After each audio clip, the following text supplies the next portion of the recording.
guiding us and they have shared about their journey. Allow me to invite Madam Beatrice to come and take us through the next stage. Keynote addresses. Thank you very much. Let's give her a hand as she comes.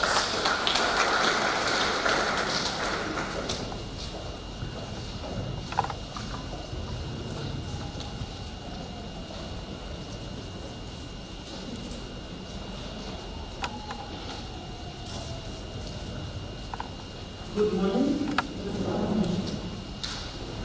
Before I call the keynote speakers, allow me to call a representative of the Guardians, Dr. Moni.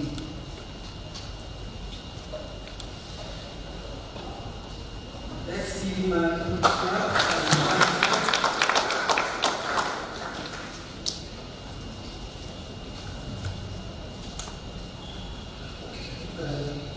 Chief Guest, the Chairman of the Board, directors, graduates, their family members, all my guests, all protocols. Good morning. Good morning again. Are you excited? Yes. Okay, very good. Thank you very much for this opportunity to maybe share different insights from the ones that have been shared here by the graduates. I'm here to represent the Guardians. And people might say that we don't have Guardians for college students, but we do. Like in my case, I'm a Guardian, spouse Guardian. You know what I mean by that. So, I don't know how many of you, when you are going through this journey, you walk alone, or you walk with those who are close to you, the significant others. And those that kept in touch with the office, Madam Jane, she requested me to come and talk about the journey. This journey has been very great because when my spouse joined this college, I've seen a lot of transformations. I've seen a lot of change, a lot of good things that have come from East Africa. And this augurs very well with the common things that says that if you want to go fast, go alone. And if you want to go far, do what? Go with others. So I walked this journey with my spouse, and I can see the change that has. Even myself, I've been transformed to a counselor. Because the work that I do, by extension for that information, the work that I do with older persons. I'm a social dermatologist. It's the study of older persons. And there's some things that I've never thought about my work. But through this journey, because every assignment, I get to know that I don't do the assignment for my spouse. People don't get it like that. I'm curious, what is this paper about? We have some discussion about the paper. It's any assignment, anything that has been happening in the center of it. So that tells me that this journey is very fulfilling, and I hope, and it's my sincere wish, that even in the next step that you're going to proceed to, you might consider that. As a family, we are very, very grateful in East Africa because of the way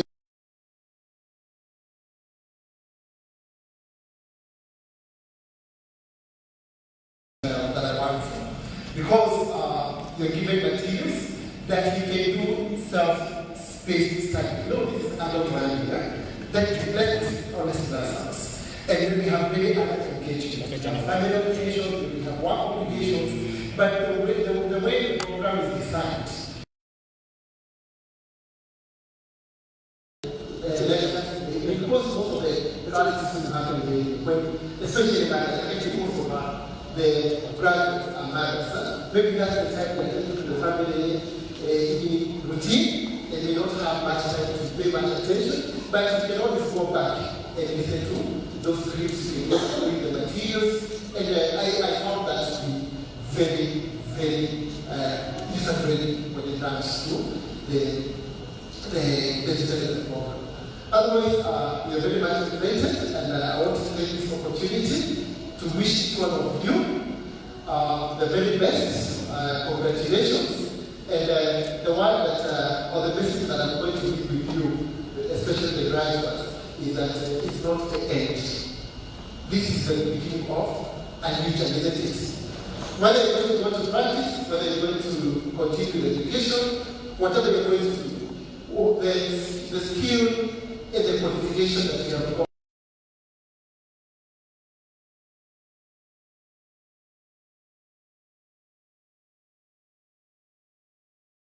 Thank you very much, and once again, congratulations. God bless you.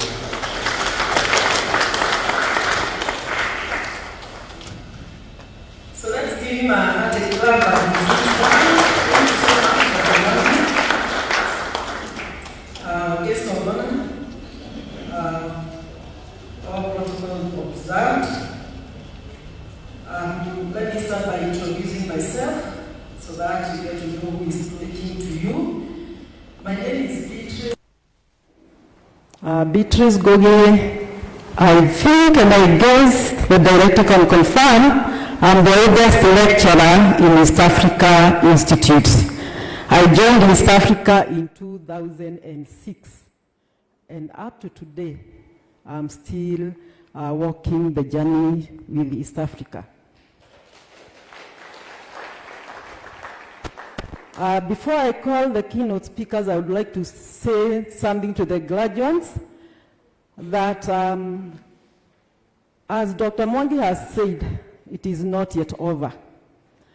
I started counseling as an in-service course. I'm a teacher by profession, and I was given a chance to go for an in-service course, basic counseling, and got a certificate. And I felt like it was so sweet. The counseling itself is very sweet, and I did a course for 2 weeks, and that is where my journey for counseling started. And from there, I did a diploma in counseling, and I felt it was not enough. I continued and got a master's in counseling psychology.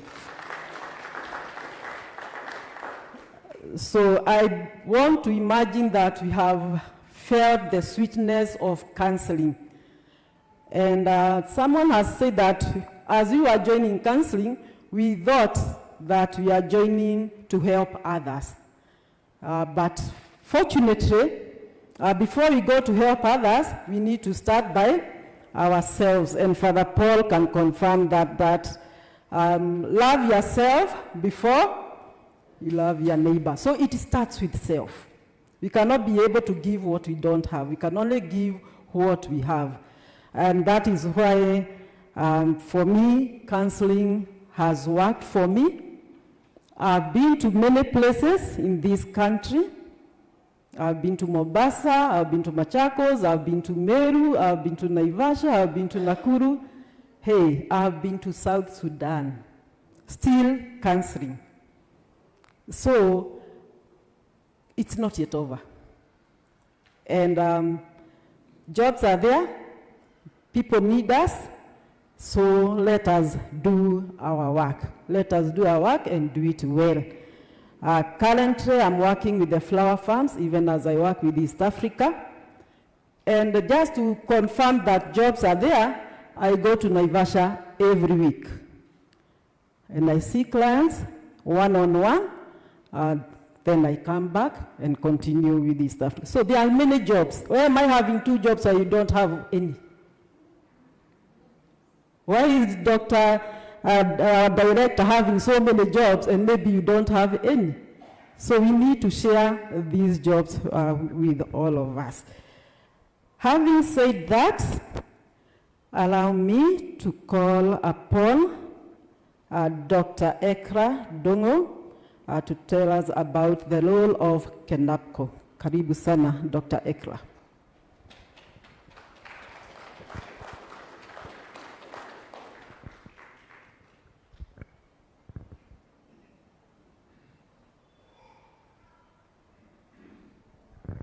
Thank you very much, Madam Beatrice.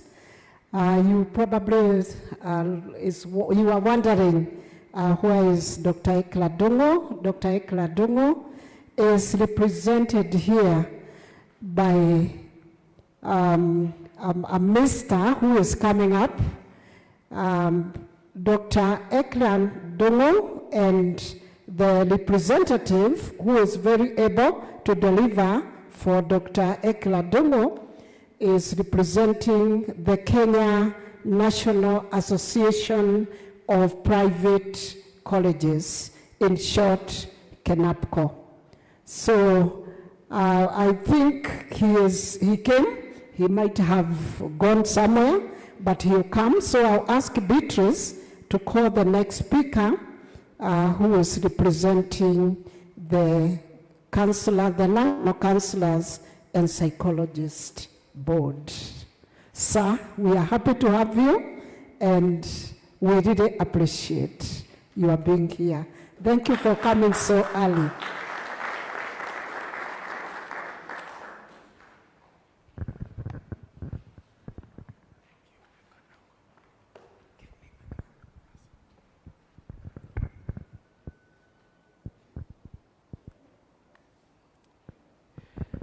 To the chief guest, Director of Training, Chairman of the board, executive directors of other institutions who might be available, faculty members, graduates, distinguished ladies and gentlemen.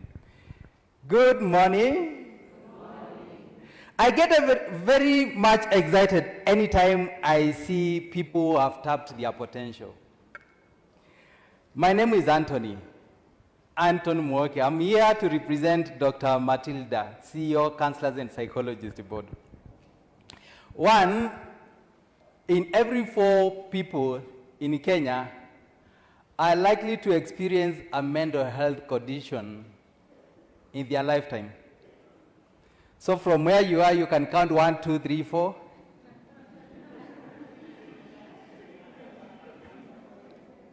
Interestingly, the individuals we are counting could be us. And that moment could be this very moment in our lifetime. Being mental health practitioners does not make us immune to mental health conditions. Do you agree with me? I work for National Police Service Commission as a senior psychologist. And let me tell you, colleagues, opportunities are there. But the field that we are in is very competitive. I'm excited to see the difference in ages of the graduates today. How many of us are below 35? By show of hands? Woo! Clap for them. Clap for those experienced citizens of this country that have chosen to go the roadmap on mental health.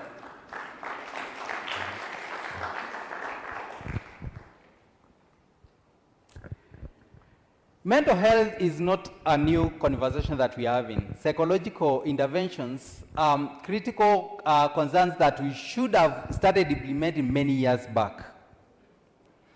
In 17th centuries, that is the time that individuals started thinking of mental health conditions, but it was from a philosophical angle. Time evolved, and we started talking about behavior change and how we can manipulate behavior for us to get best out of individuals and other living organisms. As we talk today, Kenya is celebrating around more than 5 years since active engagement of mental health practitioners in the country. And as I speak today, we have more than 5,849 registered counselors and psychologists. We are going to have a conversation to get to see the role of the Counselors and Psychologists Board for us. We need to acknowledge that before we used to have associations, and we used to struggle to understand the role of associations. In most of the jobs that we applied many years ago, the only requirement for you, besides your academic credential was for you to be a member of an association. Time evolved, and back in 2014, there was a bill that initiated the intentions of us having a board. And so the board was brought on board, but it wasn't until 2022, August 5th, that officially we had an operational board. And so we need to reflect very fast to get to understand what is the role of this board.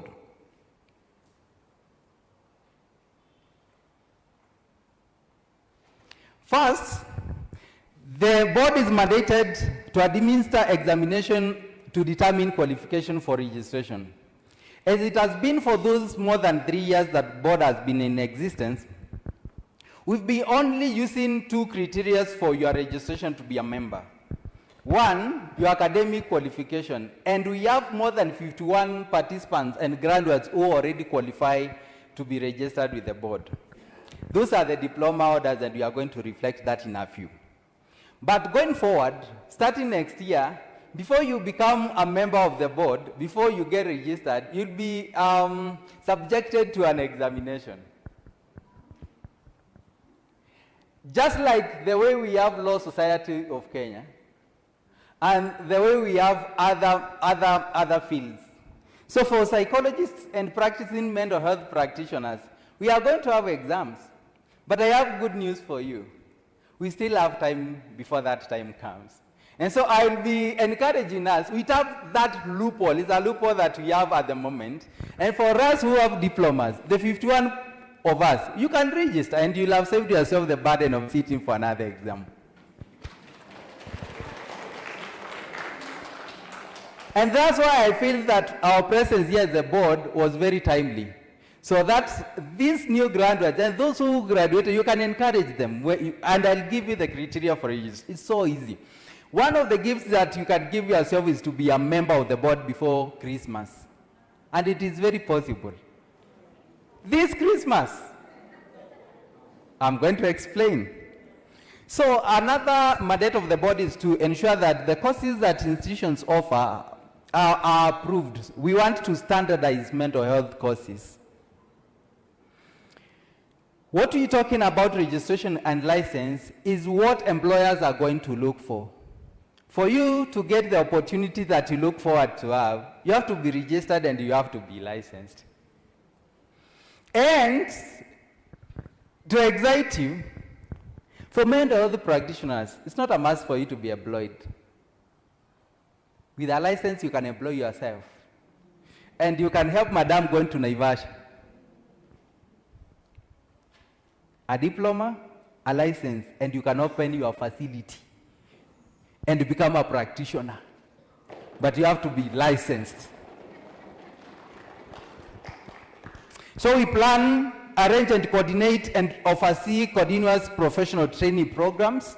And East Africa, I recognize, is one of the institutions that we can pull on board so that it helps us in CPD trainings. We also determine the fee that we charge, but at the moment, tunafunga macho. Oh, imagine umelipa more than 221,000 for you to be a diploma holder. And then now we come and regulate how much you charge. Hiyo tunacheza chini. We want you to charge the much you can be, the much your client can afford, because of where you practice. There are so many other parameters that we consider. So at this moment, we are not yet regulating, but that is where we are going. So please register, start practicing before we start telling you a session is only 2,000. Tap it when you can go as high as 6,500 per session. Eh?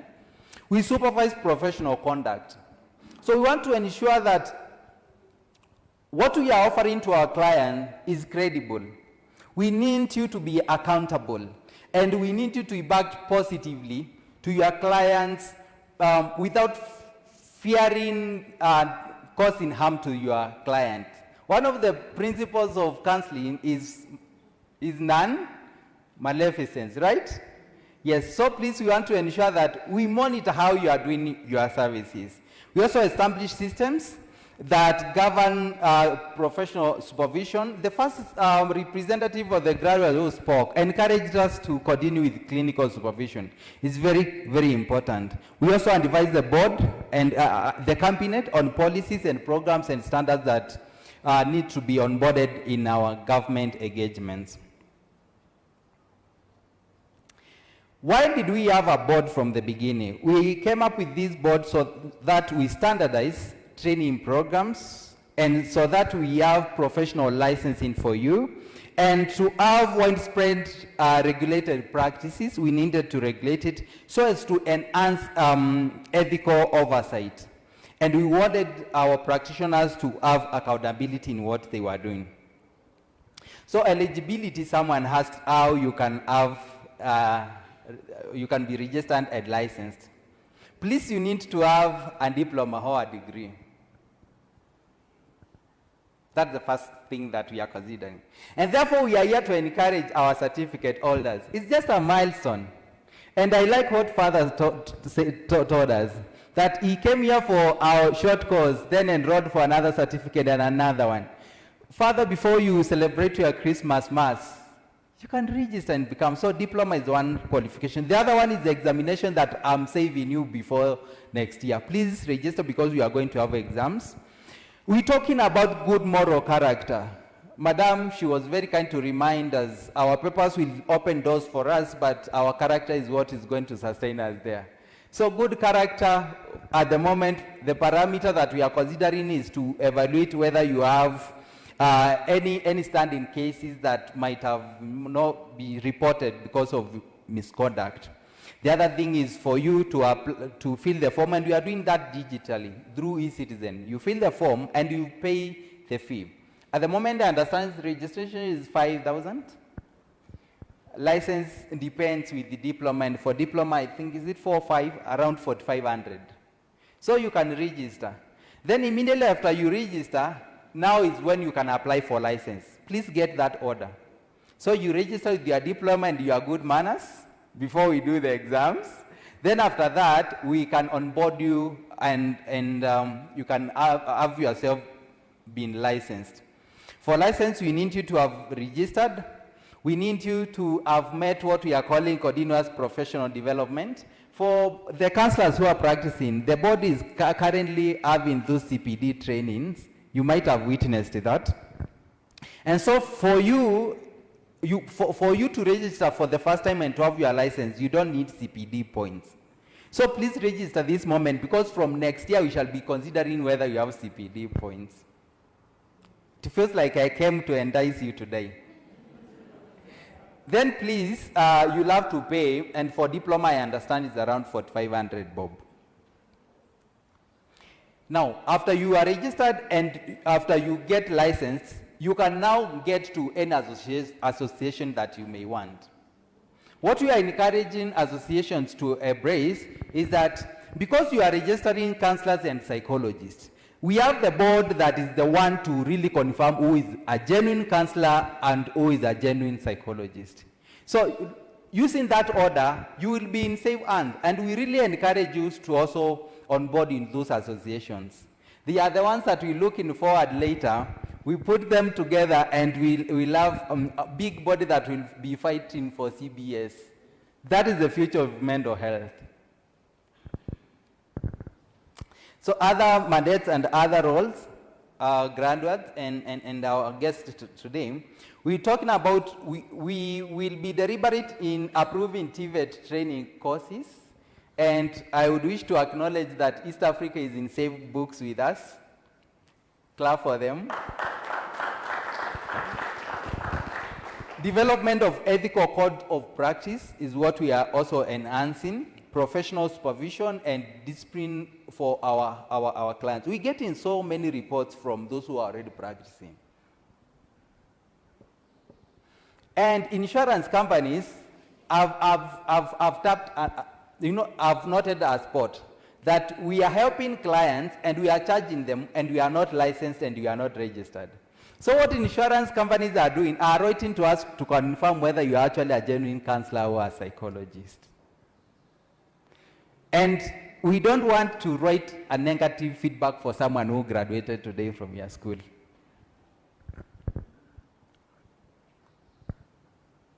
The board also advises the CS on mental health workforce development, standard for practice, regulatory reforms, and policies.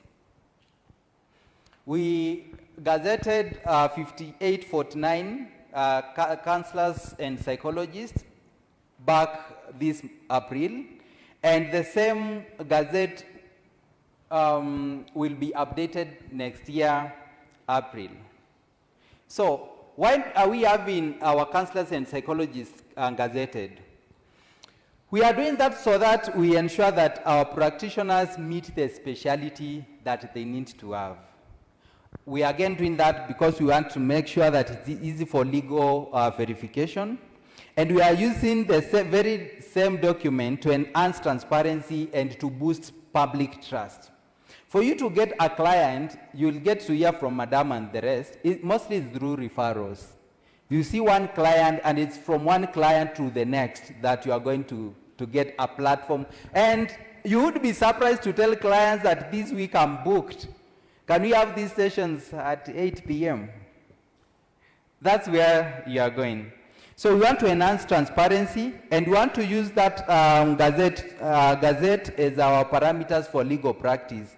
And we want to ensure that whatever it is that we are doing can easily be enforced by legal associations in the country. The very day that I enrolled for my undergrad in counseling in Egerton University, the guy who gave me the schedule and the timetable looked me straight to my eyes and said something very mean to me.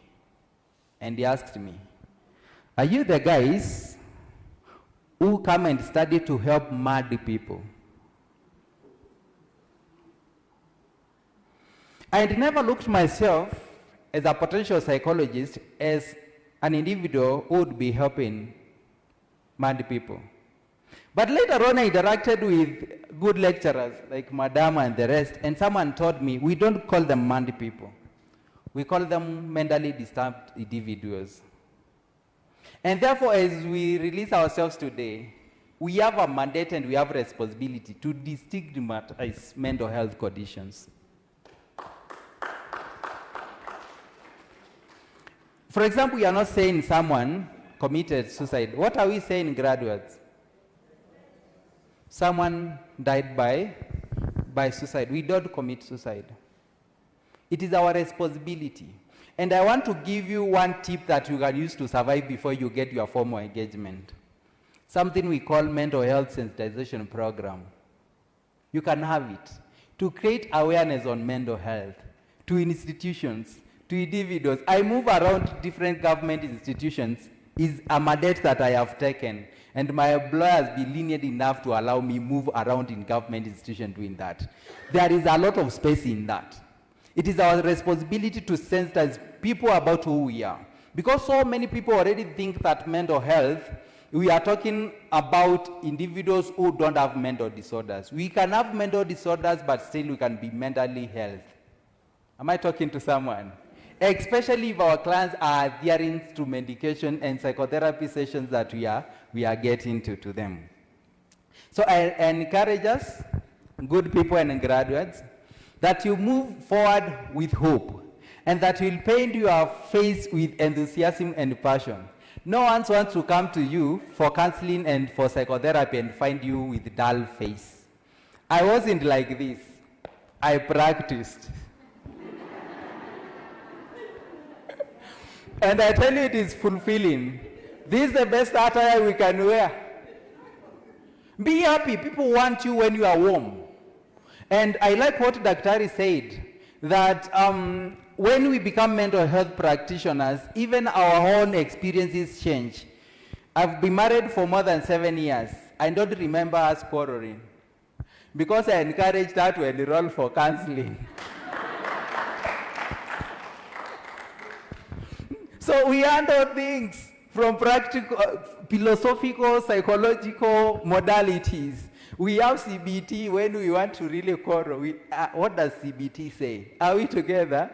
Are you struggling with childhood traumas? You know, we go there, psychoanalysis, Sigmund Freud. We work together. We have 2 kids, happy kids. And we can really apply that and we see how effective it is. Last but not least, because of time, good people. Anytime you find yourself in this counseling field, your character must change by default.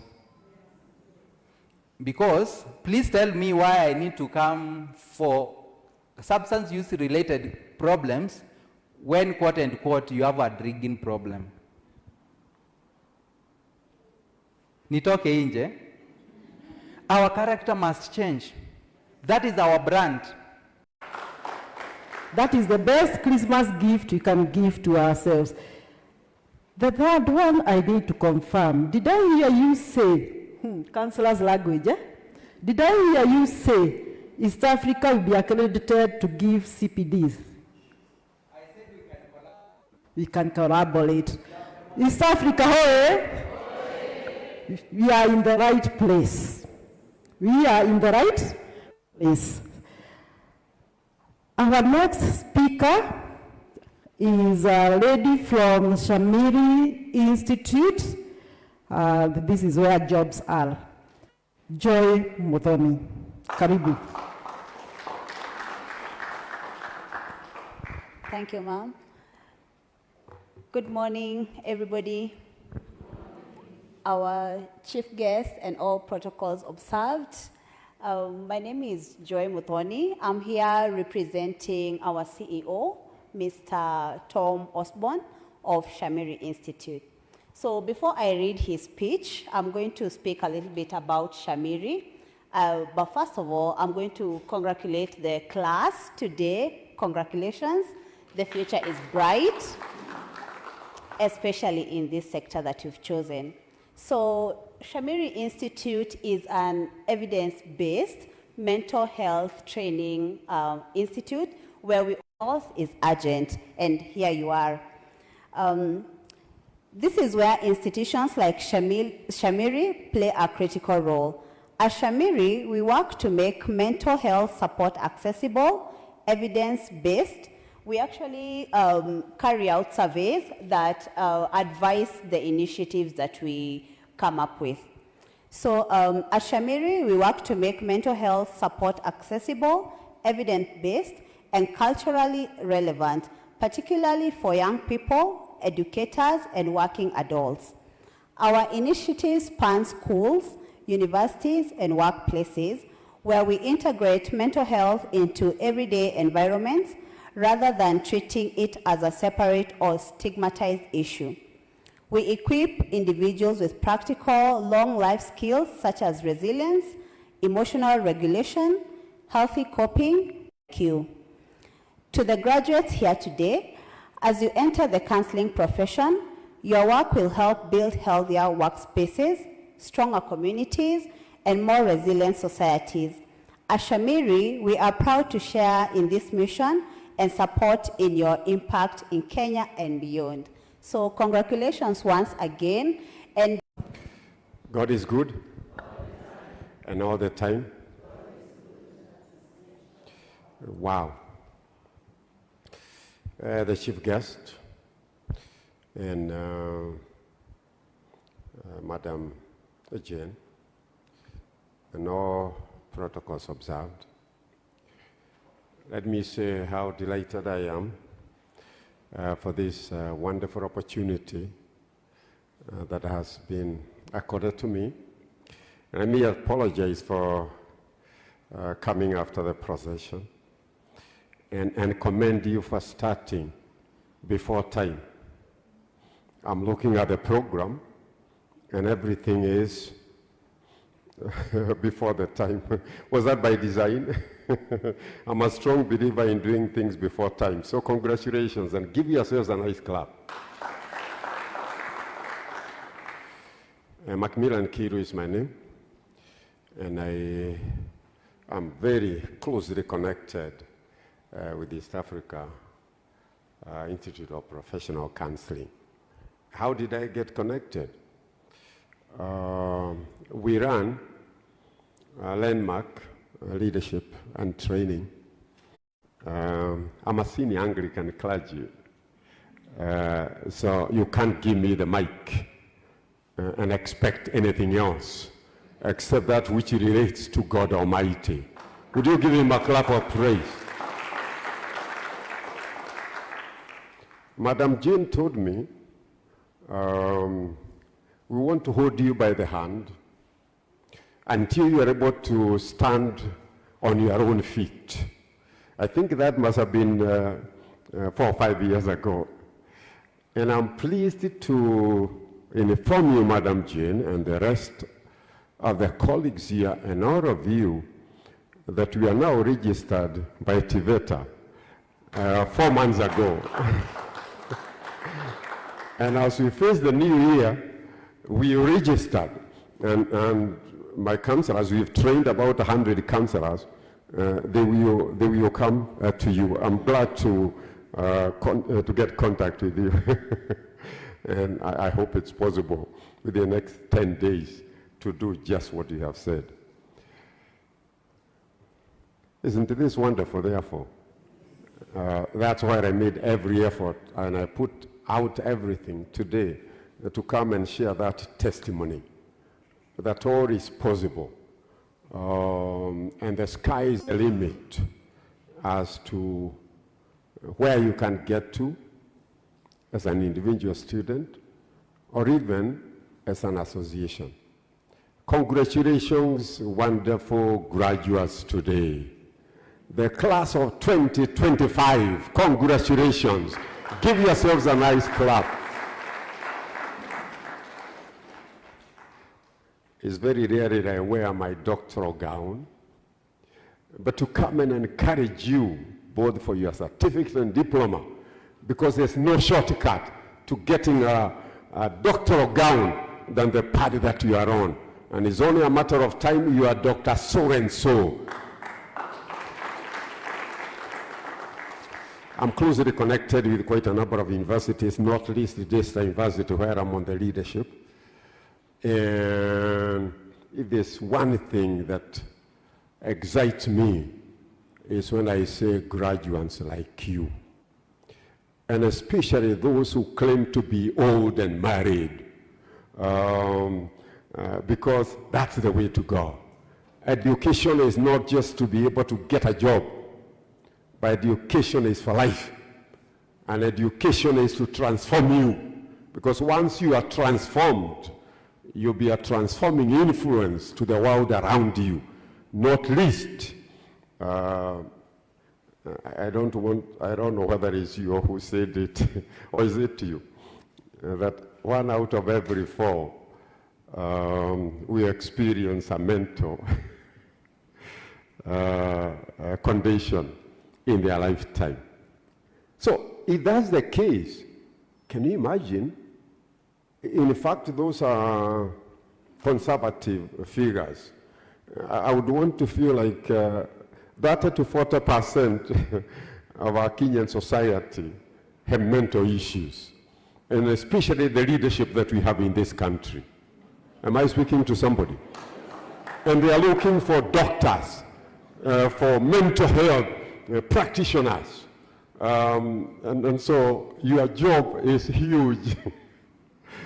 Give yourselves another clap. I asked Madam Jane, what do you want me to say?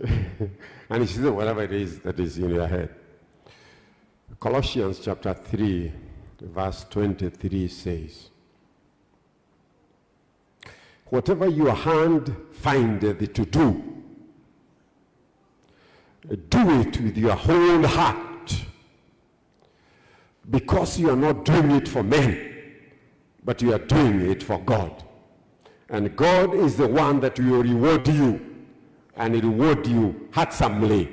That's my paraphrasing of Colossians 3:23. And so the highest motivation in this life is because God has created you and given all that you need, and has also provided for you this opportunity to gain knowledge and skill, attitudes and behavior and character that is needed, badly needed, for the transformation of society today. Not least yourself, your family, your neighborhood, the organizations and institutions you work with, and certainly the entire community. Am I speaking to somebody this morning?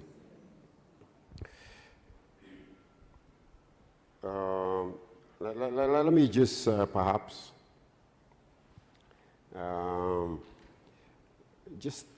finish with something before I sit down that perhaps I need to let you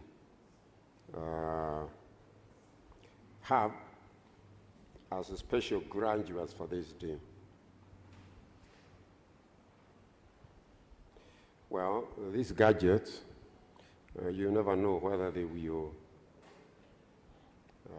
treat you well or not well. And basically what I'm sharing with us is what I would refer to as the secret of success. Not just for the journey that you have had, but the journey before you. Because you are only but being given power to read and to do all that appertains to what you are being awarded today. And perhaps just 4 of them